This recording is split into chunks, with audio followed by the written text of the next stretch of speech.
యనుమల రేవంత్ రెడ్డి ఎగవేతల రేవంత్ రెడ్డిగా మారి ఈ రాష్ట్రాన్ని పూర్తిగా అన్ని వర్గాల ప్రజానీకాన్ని మోసం చేస్తున్నటువంటి రేవంత్ రెడ్డి గారి ప్రభుత్వం రేపు క్యాబినెట్లో మీ ఆస్థాన గుత్తదారుల కోసమో మీ క్యాబినెట్లో మీకు సంబంధించినటువంటి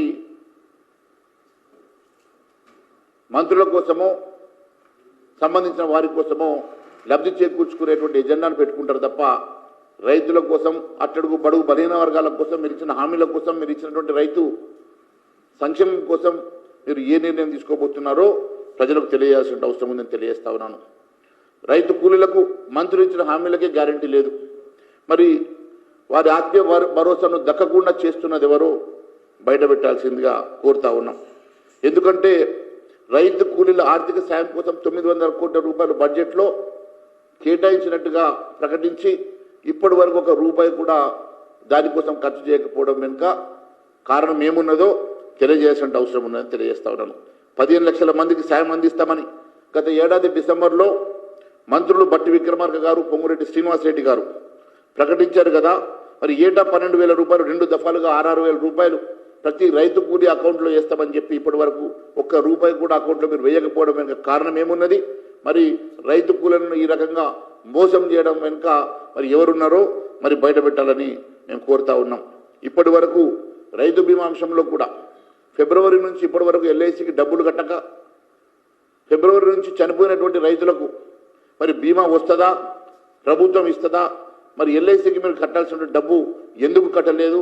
మరి రైతు బీమా అంశం లోపల మరి రైతన్నలు బాధపడుతున్నారు, ఆందోళన చెందుతున్నారు అనే సంగతి తెలియజేస్తా ఉన్నాను. ఫసల్ బీమా విషయంలో ఇప్పటి వరకు మరి క్లారిటీ లేదు. ఫసల్ బీమాలో జాయిన్ అవుతామని చెప్పినటువంటి ముఖ్యమంత్రి గారు ఫసల్ బీమా స్కీమ్ గురించి మళ్ళీ మాట్లాడడం లేదు, దాని ఆలోచన చేయకపోవడం వెనుక కారణం ఏమున్నది అని చెప్పి మేము ప్రశ్నిస్తూ ఉన్నాం. రైతులందరికీ రుణమాఫీ జరిగినట్టుగా ప్రకటిస్తున్నటువంటి రేవంత్ రెడ్డి గారు ఇప్పటి వరకు కనీసం 65% కూడా పూర్తిగా మీరు రుణమాఫీ చేయలేని సంగతి వాస్తవం కాదని అడుగుతా ఉన్నాను.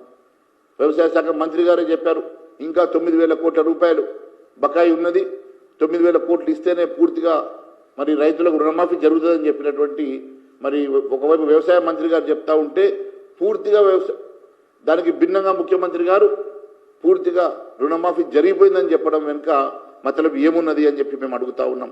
ఎందుకంటే మీరు ఒక్కసారి ఆలోచిస్తే రుణమాఫీ చేయడానికి 31,000 కోట్ల రూపాయలు కావాలని చెప్పి నిపుణులు చెప్తా ఉంటే మీరు ఇప్పటి వరకు కేవలం 20,616 కోట్ల మాత్రమే మాఫీ చేశారు. మరి మొత్తం ఇంకా 10,000 కోట్ల రూపాయలు ఇంకా బాకీ ఉన్నప్పటికీ మీరు రైతులకు ఎగనామం పెట్టి రైతులను మోసం చేసి రుణమాఫీ జరగకపోయినా జరిగినట్టుగా ప్రకటించుకోవడం ఇది మీరు రైతుల పట్ల మీకున్నటువంటి మరి ఆలోచన ఏ విధందో మరి దీన్ని బట్టి స్పష్టమవుతుందని తెలియజేస్తా ఉన్నాను.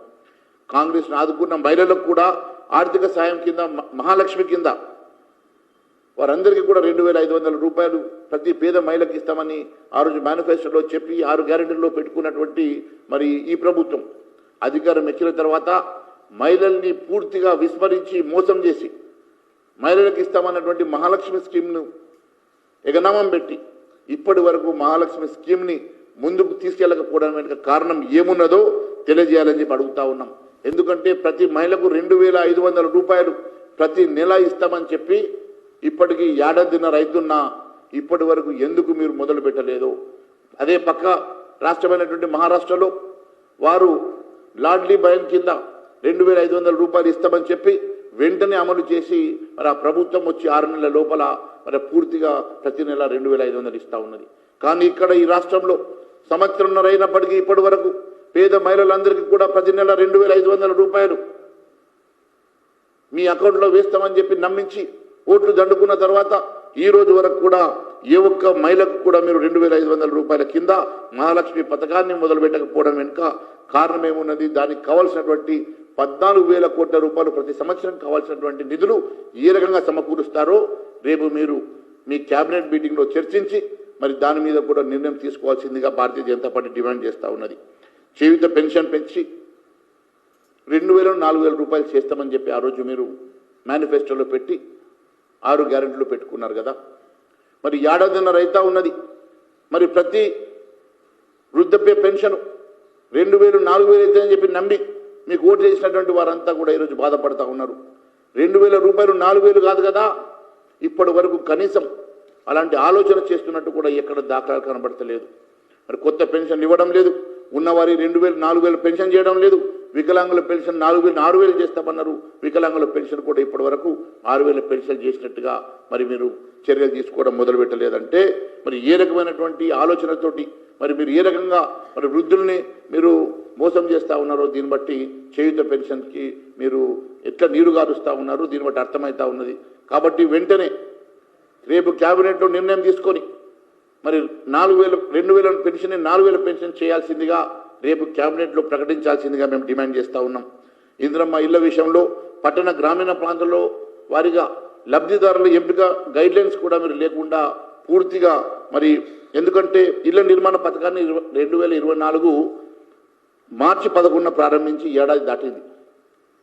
దాని తొలి విడతలో మీరు ఇస్తామన్నటువంటి 4,50,000 ఇండ్ల విషయంలో దానికి కావాల్సినటువంటి దాదాపు 22,500 కోట్ల రూపాయల విషయంలో ఇప్పటి వరకు మీరు కేవలం 50 కోట్లు మాత్రమే రిలీజ్ చేసి దాన్ని తూట్లు పొడిచే కార్యక్రమం చేస్తూ ఉన్నారు. ప్రతి సంవత్సరం 3,500 ఇండ్లు ప్రతి నియోజకవర్గానికి ఇస్తామని చెప్పి మీరు మొదటి దఫా 4,50,000 ఇండ్లకు మంజూరు చేస్తామని చెప్పి దాని మీద మీరు దాంట్లో కూడా కేంద్ర ప్రభుత్వం నిధులు కూడా 6,000 కోట్ల రూపాయలు దాంట్లో కేంద్ర ప్రభుత్వం నిధులు కూడా ఉన్నాయి.